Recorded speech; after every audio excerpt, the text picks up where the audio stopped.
নমস্কার বন্ধুরা, সবাইকে দোল পূর্ণিমার শুভেচ্ছা। আর ছুটির দিন বাড়িতেই আছি, তাই তো কিছু রান্না করতে মন চাইছে।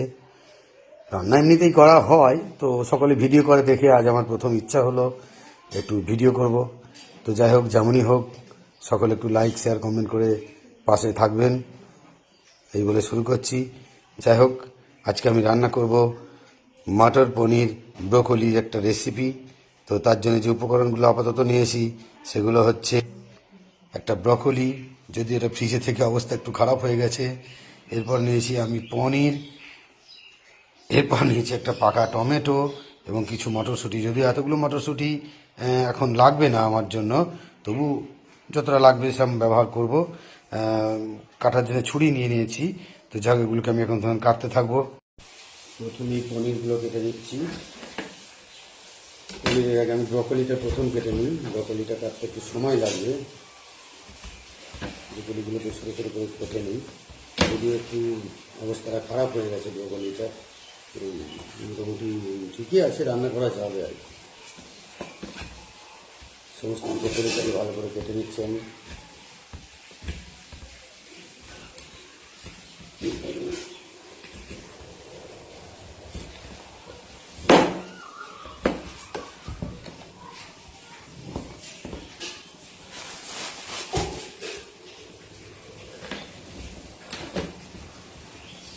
ব্রকলিগুলোকে একটু ছোটো টুকরো করে কেটে নিই,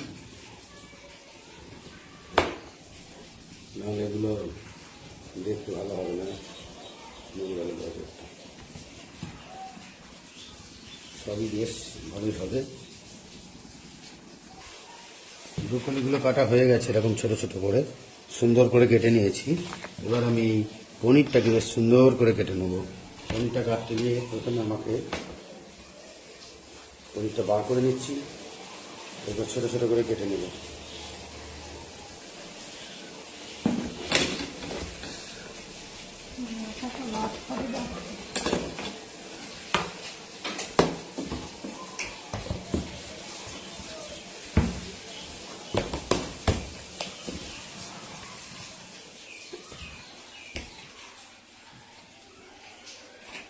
বিষয়টা ভালো। মাথা ভাত পড়ে যাচ্ছে। মাথা ভাত পড়ে যাচ্ছে।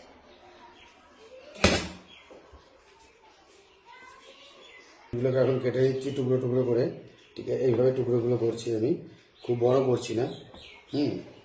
এগুলোকে চৌকো চৌকো করে কেটে নেব। সুন্দর করে চৌকো করে কেটে নিচ্ছি। চৌকো চৌকো করে এভাবেই কেটে নিচ্ছি আমি। এটা প্রায় 500 গ্রাম পনির আছে। 1 কেজি এনেছিলাম, পুজোর সময় রান্না টান্না হয়েছে অর্ধেকটা মতো, মোটামুটি 500 মতোই হবে প্রায়।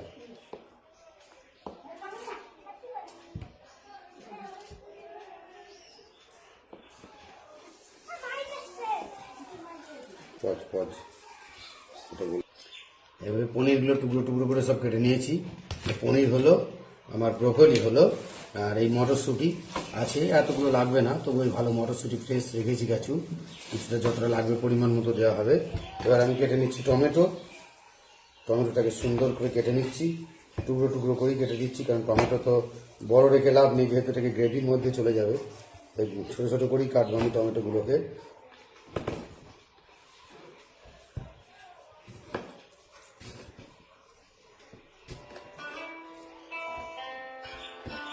ফোনটা বেজে উঠলো গৃহিণী, আমি ফোন দেখতে গেল এখন। আরও একটা টমেটো আমি এর সঙ্গে অ্যাড করবো। নিয়েছি ধনেপাতা, ক্যাপসিকাম, কাঁচা লঙ্কা। এখন এগুলোকে কাটতে থাকবো, সুন্দর করে কেটে নিচ্ছি এগুলোকে।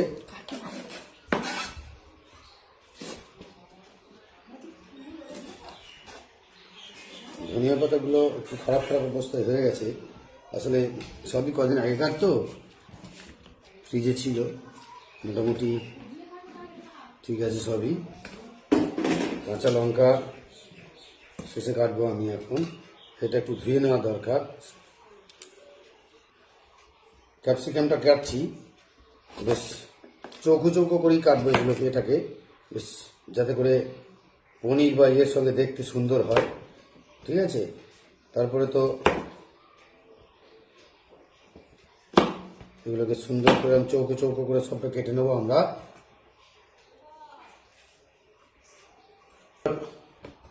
নিয়ে নিয়েছি দুটো বড় সাইজের আলু। আলু দুটোকে সুন্দর করে কেটে নিচ্ছি। আলুগুলোকে আমরা লম্বাও কাটবো না, মানে গোল গোল ছোট ছোট করেই কাটবো। মানে গোল তো আলু কাটা যায় না, মানে এরকম লম্বা নিয়ে মাঝে পিস দিয়ে দেবো।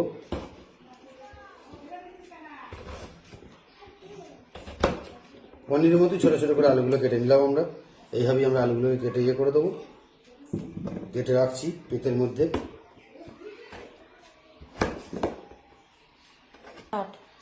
এরপর কটা কাঁচা লঙ্কা কেটে নিচ্ছি। কাঁচা লঙ্কাগুলো কেটে নেওয়ার পর মোটামুটি এই পর্ব শেষ। এরপর আমরা মশলা তৈরির পর্বে যাব। তো সেদিক থেকে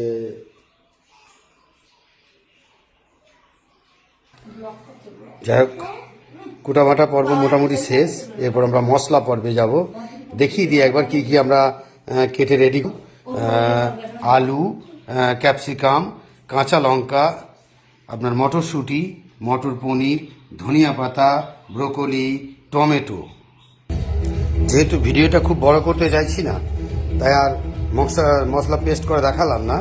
এই আদা বাটা, রসুন বাটা, এটা হচ্ছে কাজু কিশমিশ, সরি কিশমিশ না, কাজু, কাঠবাদাম, আপনার সর্ষে এবং আপনার ওই মগজ পেস্ট করা, আর এটা মগজ আর সর্ষে পেস্ট করা।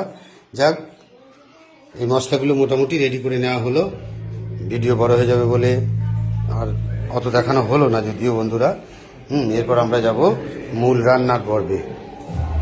কলিগুলোকে একটু ভাপিয়ে নিচ্ছি। মটরশুঁটিগুলো একসঙ্গে দিয়ে দিয়েছি। মটরশুঁটি এবং একসঙ্গে সিদ্ধ করে নিলাম, সুন্দর করে সিদ্ধ করে নিলাম এগুলোকে, ঠিক আছে। এরপর সব একে একে আমি ভেজে নেবো। কড়াইয়ে সাদা তেল দিয়ে দিয়েছি। হ্যাঁ, আলু, পনির, মটরশুঁটি সব একে একে ভেজে নেব। তেলটা হয়ে গেছে, এবার মোটামুটি ধোঁয়া ওঠার পথে।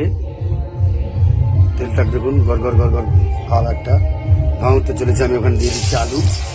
আলুগুলো দিয়ে সব এরকম আলুগুলো দিয়ে আমি আলুগুলো পুরো ভেজে নেব। দেখতেই পাচ্ছেন আলুগুলো এবার লাল লাল হয়ে আসছে।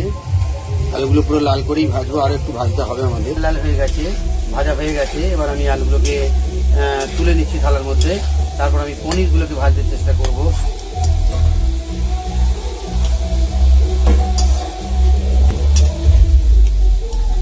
লাল লাল করে ভেজে নেওয়া হয়ে গেছে আলুগুলো। এবার হ্যাঁ, এরপর আমি পনিরগুলোকে ভেজে নেব।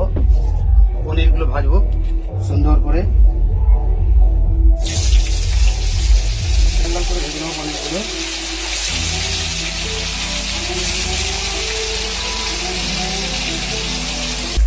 দেখতে পাচ্ছেন পনিরগুলো এবার লাল লাল রং ধরে গেছে, ঠিক আছে। আমি পুরো ভেজে পনিরগুলো ভাজা হয়ে গেছে। এবার পনিরগুলোকে আমি তুলে জলের মধ্যে রাখবো। পনিরের টেক্সচারটা ঠিক রাখার জন্য আমাকে জলের মধ্যে রাখতে হবে এগুলোকে।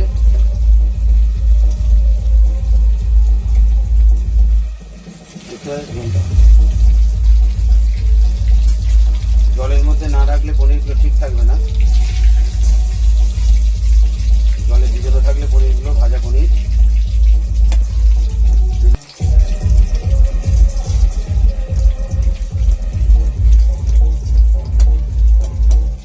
ভেজেছিলাম, কারণ দেখছেন কেমন কড়াইটা ময়লা হয়েছে।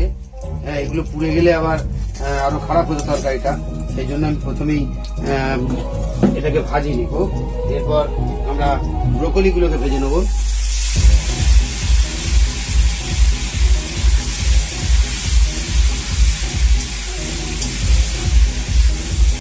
ব্রোকলিগুলো ভাজছি এখন, সুন্দর করে ভাজবো। আর একটু কড়া করে ভাজতে হবে, নাহলে হয়তো গন্ধ হবে। একটু করে ভাজা চলছে আমার এখন।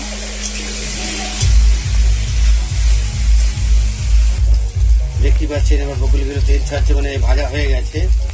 আমরা এগুলোকে এবার তুলে নেব সুন্দর করে। কড়াইয়ে তেল দিয়েছি, এবার আমরা ফোড়ন দিয়ে আস্তে আস্তে করে এটাকে মূল রান্নার দিকে যাচ্ছি।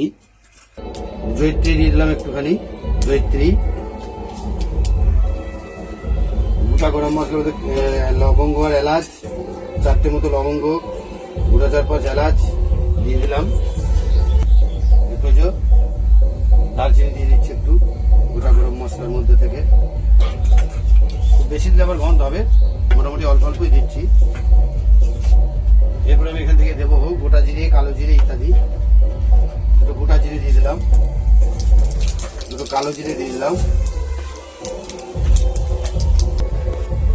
এগুলো একটু নেড়ে চেড়ে নিচ্ছি, নেড়ে চেড়ে নিলাম এগুলোকে। একটা ভুল হয়ে গেছে, শুকনো লঙ্কা দেওয়া হয়নি, এটা সেন্ড করার জন্য আমি দিয়ে দেবো। সুন্দর করে একটা শুকনো লঙ্কা আমি দিয়ে দিচ্ছি, শুকনো একটা লঙ্কা সুন্দর করে দিলাম। একটু নেড়ে চেড়ে নিয়ে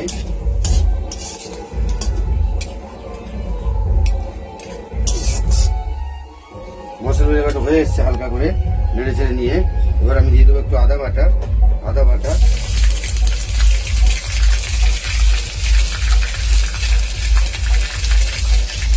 দিলাম একটু, তাও ভুলে দিলাম করে নিলাম। খুব বেশি নাড়াচাড়া করবো না, আদাকে পোড়ালে হবে না, মোটামুটি করে নিলাম।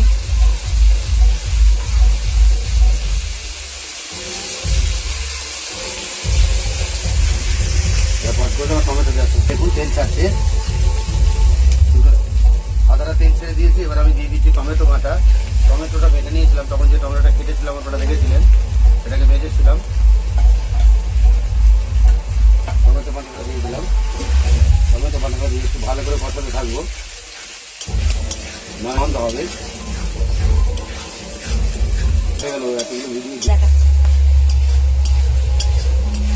সুন্দর করে নাড়তে না থাকলে এটা ধরে যাবে, আমি নাড়ছি, ওদের নাড়তে এবার তেল ছেড়ে আসছে।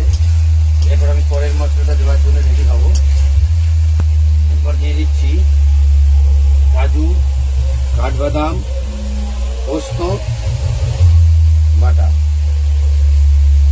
এটা একটু বেশি করে দেবো, কারিটা হতে হবে।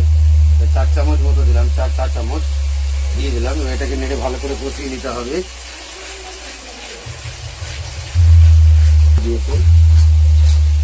এই পথে যদি আমি অনেকক্ষণ থেকে কষতে থাকবো ভালো করে, নাহলে গন্ধ হবে। দিয়ে দিচ্ছি একে একে দিয়ে দিচ্ছি অল্প একটু ধনে বাটা, জিরে বাটা, হালকা করে হলুদ দিচ্ছি, তরকারিটা হালকা রঙে হবে। এবং একই সঙ্গে দিয়ে দিচ্ছি লঙ্কার গুঁড়ো। এবারে এগুলো ভালো করে নেড়ে দিচ্ছি। লাগা লাগা হয়ে যাচ্ছে, তাই আমি একটু অল্প করে সময় জল দিয়ে নিচ্ছি, যেহেতু মশলাটা লেগে যাচ্ছে আর একটু ভালো করে কষাতে হয়েছে। দেখুন কম হলুদ, হালকা হলুদে, যদি হয়তো রঙটা একটু বাড়বে হলুদে গুলে যাওয়ার পর, এখনই দেখতে বেশ সুন্দর লাগছে। আমি এখনই পরিমাণ মতো লবণ দিয়ে দিচ্ছি, তলাটা যেহেতু লেগে যাচ্ছে তরকারি পরিমাণে লবণ একটু দিয়ে দিলাম। মশলাটা সুন্দর করে ফুটছে, লবণ দিয়ে ভালো করে নেড়ে দিচ্ছি। কষাতে থাকবো, যখন মশলাটা তেল ছাড়া ছাড়া হবে ততক্ষণ কষাতে থাকবো।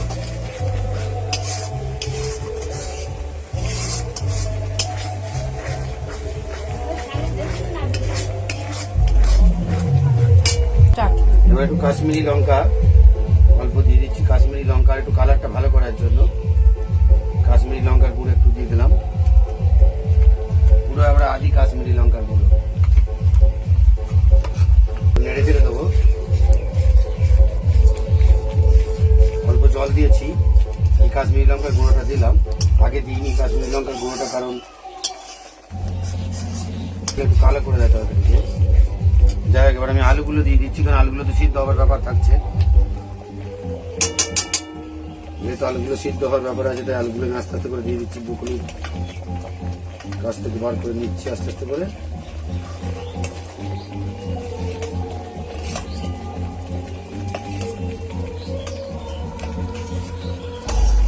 থাকতে হবে।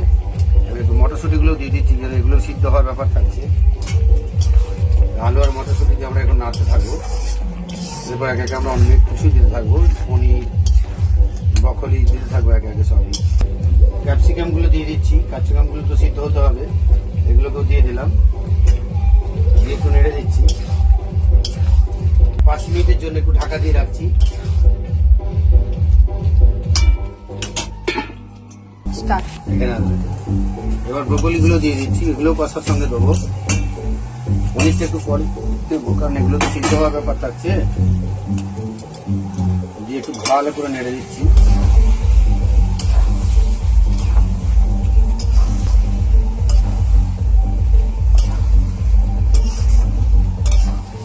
স্টার্ট। তেল ছাড়া ছাড়া হয়েছে, আর কি সুন্দর সেন্ট, জিভে জল চলে আসছে। কত সুন্দর এর কালার হয়েছে দেখুন, সুন্দর হয়েছে, সুন্দর একেবারে। এরপর আর একটু কষানোর পর অল্প জল দেবো, পনির দেবো আছে, এবং দেখুন তেল ছেড়ে দিয়েছে দেখতেই পাচ্ছেন। আমি একটু অল্প করে একটু জল দেবো সিদ্ধ করার জন্য, আলুটাকে সিদ্ধ করার জন্য অল্প একটু জল দিচ্ছি। এবার পনিরগুলো দিয়ে দেবো, পনিরগুলো দিয়ে ঢাকা দিয়ে 5 মিনিট সিদ্ধ করলেই আমাদের রেসিপি পুরো রেডি হয়ে যাবে, রেডি। পনিরগুলো আমি ভেজে জলের মধ্যে রেখেছিলাম, পনিরগুলো আস্তে আস্তে আমি দিয়ে দিচ্ছি এতে, দিয়ে আস্তে আস্তে চাপা দিয়ে দেবো। চাপা দিয়ে 5-7 মিনিট সিদ্ধ করবো, আশা করি তরকারি আমার রেডি হয়ে যাবে। পনিরের তরকারি একটু মিষ্টি দিতে হবে, তাই আমি স্বাদ মতো একটু চিনি দিয়ে দিচ্ছি।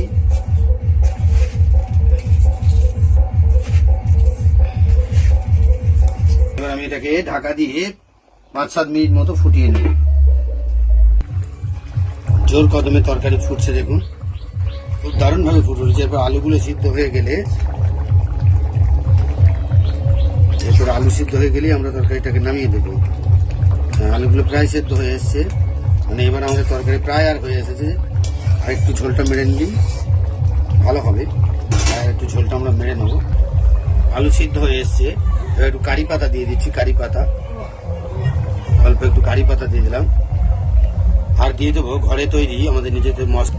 এটা আমাদের ঘরের তৈরি মশলা, নানা রকম শুকনো মশলা দিয়ে গুঁড়িয়ে তৈরি করা, এটা আমরা এখন দিয়ে দেবো।